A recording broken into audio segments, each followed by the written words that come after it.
Aux Nations Unies, le Conseil de sécurité a tenu hier sa première réunion d'urgence publique de l'année sur la Corée du Nord à la demande du Japon. Celui-ci rejoint l'organe cette année en tant que membre non permanent.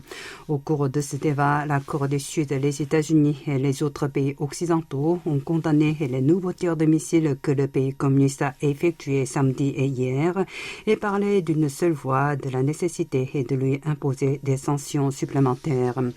L'ambassadrice américaine à l'ONU a alors accusé la Chine et la Russie, tous deux membres permanents, d'empêcher le Conseil d'agir officiellement contre leurs alliés. Et du coup, Linda Thomas-Greenfield a annoncé que son pays allait malgré tout proposer une nouvelle fois l'adoption d'une déclaration du président du Conseil.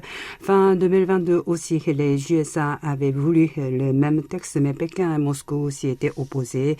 Hier encore, l'Empire du Milieu a appelé à éviter toute action susceptible d'empirer les choses.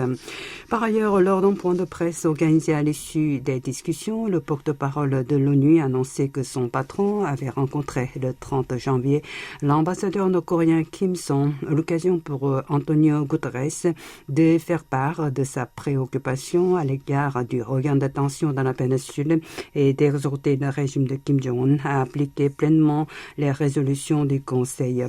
À Séoul, le ministère des Affaires étrangères a déclaré qu'il va continuer à mener des efforts diplomatiques pour que des mesures soient prises au niveau du Conseil de sécurité, tout en rappelant bien sûr qu'il sollicitera continuellement Pyongyang pour arrêter ces provocations et pour revenir à la table des négociations sur la dénucléarisation.